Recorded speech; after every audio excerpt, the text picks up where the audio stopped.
So, Oh, yep, let's get to this controversial one. So I'm pretty sure y'all have heard about this. This is, as the conservatives call it, the anti-grooming bill, and then as the, I guess, liberals, more like leftists, I would argue, call it the anti-gay bill. Or not anti-gay bill, can't say gay bill. I don't really think we should read all of it. I'm just think we should read. that's the actual bill? No, yeah, this is the actual bill. It's Oh, only 7 y'all pages. legit.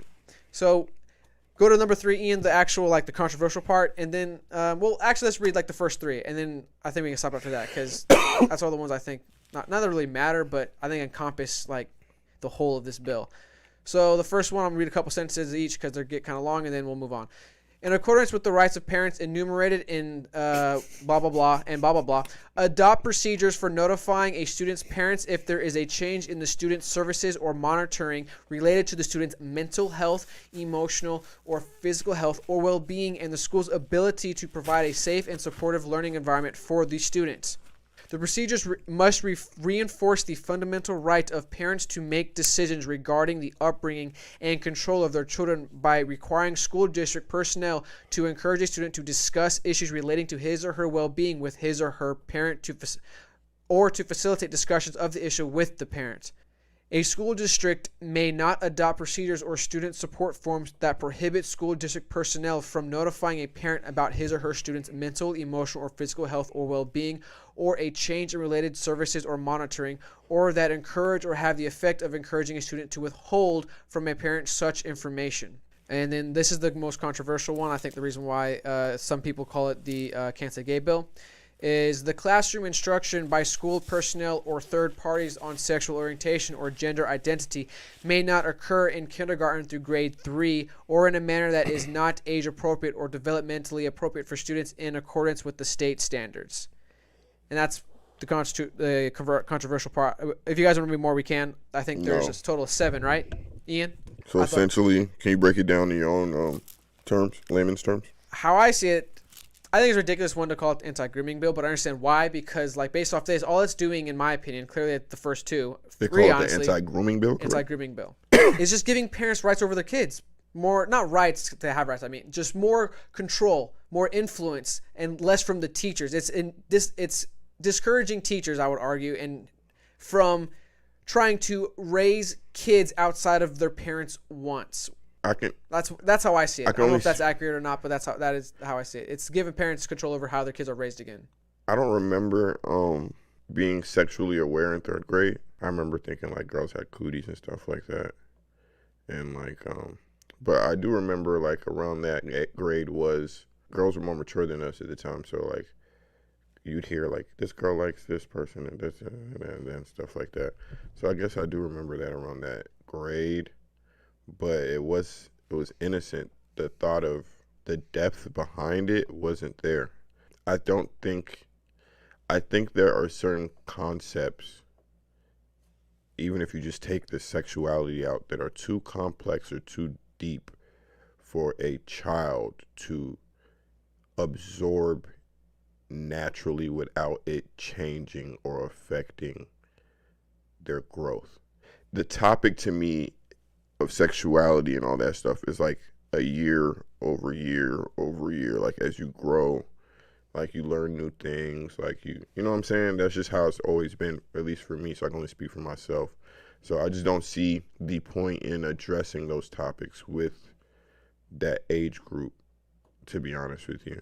It seems like that's why they're calling it the anti-grooming bill, because that's why conservatives have been calling it the anti-grooming bill, because when it first came out, I'm not sure if this is why they called it or it just happened first, but it was a response because the people who were not defending this bill, who were going to attacking it, based off what we read, it seems like you're okay with teachers grooming kids, so they called them groomers. Oh, anti-groom. Okay, for that reason. Okay, yeah.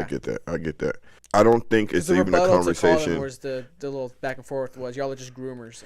I don't think it's weird. The conversation is weird because like, why are you so pressed to teach them? And then on the other end is like, why don't you want to be more inclusive? Yeah, it's almost like the person who, like for the example, when we're like a white person who says the N-word, why do you want to say it? And versus like, if it's not that big a deal, why do people care? It's kind of like I think that's different. Honestly. No, I'm saying like just the question overall. Yeah, because like the type of question, I guess. The question existing, the fact that you're speaking on it is what I'm saying.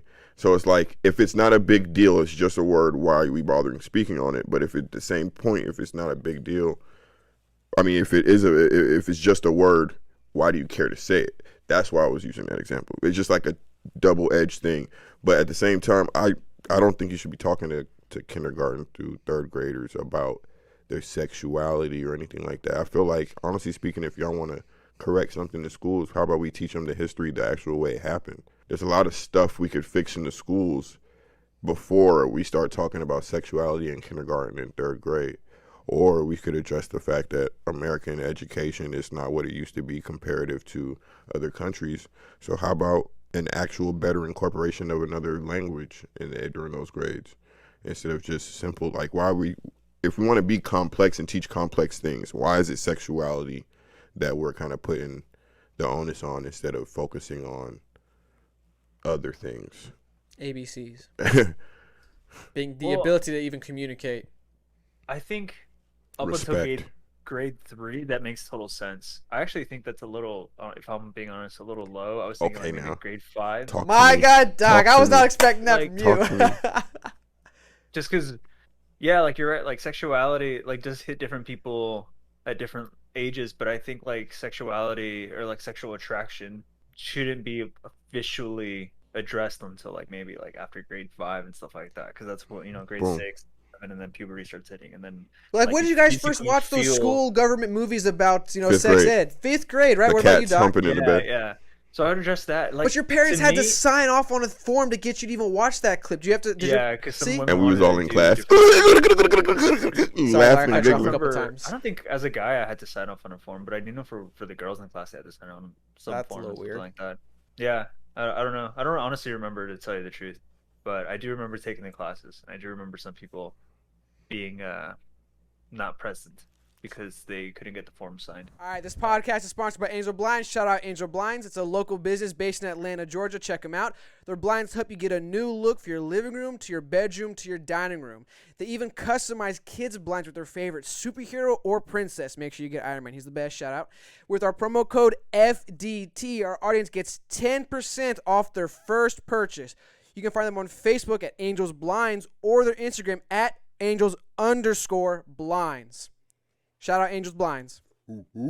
The way I interpreted the first part, where it says kindergarten to like grade 3, it makes total sense to like stop a teacher that's just like, on Tuesday, like for the entire hour, we're just gonna have a class on basically agenderism and stuff like that, to like kindergartners or like to second graders, and like pronouns and stuff like that. And it's just like, whoa. Like, Intersex. yeah, like a whole course. I'm sure some teachers probably actually did that. Like that's probably why they brought up the law or something like that, where they're just like, whoa, like that's way Well, to too be early completely or honest way with too you, much. I don't know if that specifically is going on, because I would also agree. That's a very obvious too much for a kid. Like, that seems very inappropriate. I think Yeah. this is more applicable to a situation that's going on. Is there's TikToks of teachers coming out to their students at these grade levels, and some teachers even feeling moved to tears that their students accepted them and their sexuality and self-identity. And it's weird. It is, for me, I'll speak for myself, incredibly weird. Why do you feel the need to come out to your students? And two, why is their reaction that moving? I personally think that's weird. And I think that's what this bill kind of prevents. You shouldn't be exposing that much of your personal life to your students. Also, in another way, if you look at it how like things stereotypically lean, you could say it's indoctrination as far as political party and political affiliation. Because if you like, Because stereotypically, both parties feel differently about this particular subject. so I mean, I get somebody who would argue that point. I don't like it. I'm gonna be honest with you. I just don't like it. I don't think that you should be harping on this. There's just so much other shit, dude. Like ABCs. there's just so Yeah, much there's a other lot shit. that they can learn at this time, and I feel like it's also a bit of an awkward age, where it's like if you're trying to reinstill like the sciences and stuff like that, and you're teaching them about like the basic parts of biology, and then you're spinning the wheel on that through sociology, then it gets a little weird. You know what I mean? And so I understand like once they get older, once they start taking sociology classes and stuff like that, then that's when you can start teaching them like the tolerance and you know how to go Yeah. about life with it. And that makes the most sense to me. But like to undermine the science of it at like a foundational level, that's where I'm like, "Ah, that's iffy." Like, And then it's crazy because if you apply it to other things, they say, "Oh, don't curse in front of your kids, or don't do this in front of their kids because they're so malleable, they're sponges. They can just any bad behavior you do once in front of your kids is like, don't do it, don't curse, don't drink, don't." But then you want them to understand something this complex before they can understand fractions. My boy, if I had a child come home to me at second grade talking about I don't know where babies come. He break down to me where babies come from. He's failing math. His fractions is off. His ABCs is off. Doesn't know He doesn't know structure, the grammar, He's anything saying like that, history. He's saying geeses and shit like that. Son, I'm raising hell at that school. I'm raising hell at that school. Not because of the subject matter, just because the kids don't know enough already. Why are you trying to overload the kids? Like, their brains are not fully developed enough to even understand the concept. Now you're imprinting something on their brain that they, like he said, they don't understand the depth or the nuances that come with respect, personal space, personal hygiene, all the other things that come with it. They don't understand, but you're forcing them to get the deepest part. Man, I don't like it. Two points personally, unless, and if you got something to say, Doc, interrupt me. Before we move on to the next topic, is one point I want to make is this bill also covers the ability of teachers not to inform students. There also have been some TikToks I haven't shared with y'all, but I've came across, and there's some videos of montages of some teachers doing this where they actually say how if my student confides in me about their sexual identity or gender identity or whatever this stuff is, they make it a point not to tell the parents. That's why this bill, like, no, everything the child does, monitor when it comes to mental health, anything, you have to tell the parents. Like that one video reacted to where the mother was furious that she didn't know until way later that her child was suicidal. Address that with her child because the teacher held that from her because she was trying to address that before the mom could address it. Yeah. Like you said, no one's going to love you more than your parents. So why do you, and this is the second point I want to get into, which is going to be my most controversial point, but let's get into it, is these people who identify in that particular community, I guess, some of them, not all of them, they can't even have kids. So why are people who can't even have kids trying to dictate how kids should be raised? Hot take. well, Doc, do you care to answer that? Yeah, I'll answer that, but I'll jump with like the first part of the argument. So I'll say three things. First thing, I actually on this law don't like the last part where it says "or in a manner that is not age appropriate or whatever, you know, etc." That part can be age open for appropriate or interpretation. developmentally appropriate for. Okay.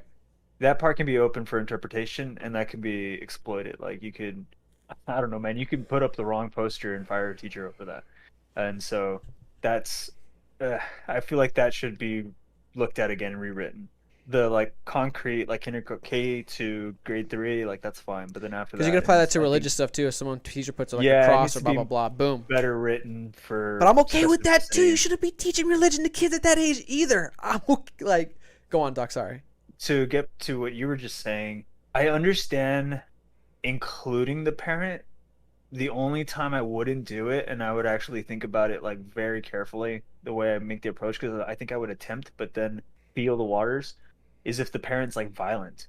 Like if the parent's violent and upset that their kid is acting feminine when he wants their kid to be masculine, or vice versa, and stuff like that, or Yeah. they're just completely neglectful of the kid and stuff like that. Yeah. And then I'd be like, oh fuck, this kid's in a broken home. That's a valid can't- point because Yeah, apparently there was a I father tell who his killed his parent- trans son. Yeah, daughter. I Yeah, can't I tell heard him about that the kid's having trans thoughts because then he might hurt it. So Yeah. I would have to, yeah. Well, I didn't say it like that, but I just meant like the. Yeah, you no, know, we're just being Yeah. Yeah, funny. don't let. All right. That's the iffy part where it's like that's where you got to walk on eggshells. Because if the dad's like wholly open for everything, then I would just be like, look, he's feeling this way. Yeah, deal with it. And then if the kid's in danger, though, I think that's different. I'm just curious to see the stats on To your like religion- how prevalent is that an issue. To your religion And we point, don't know because it's such a new thing that we might not even have data on stuff like that. it's been a while since I've been in school. What did we used to say? And then right after, was it the pledge? The national? When no. you first, like Is it start I don't think school. we- say the pledge, right? It was Yeah, the pledge. you get to Yeah, and school. then Stand You, up, say the pledge. yeah, Yeah, the pledge. The pledge don't got under God in it.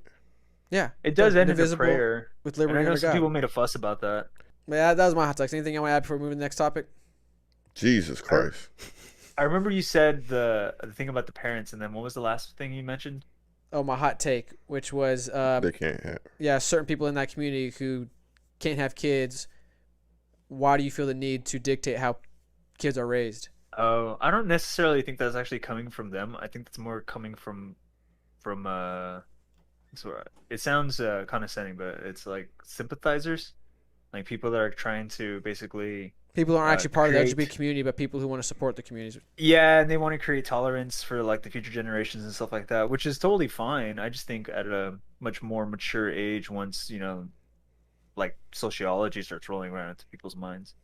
Yeah, I agree with that. It's a overcorrection. Steer it back right back where it needs to be. Eventually, they'll be there for like 1 second on the way back to the other extreme. Yo, thanks for making it to the end. We really appreciate it and hope you all enjoyed the show.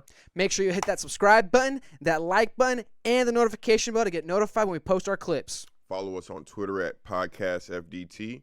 Instagram, Facebook, and TikTok are all fake deep thinking. Check us out, please. FDT. Peace, y'all. Peace.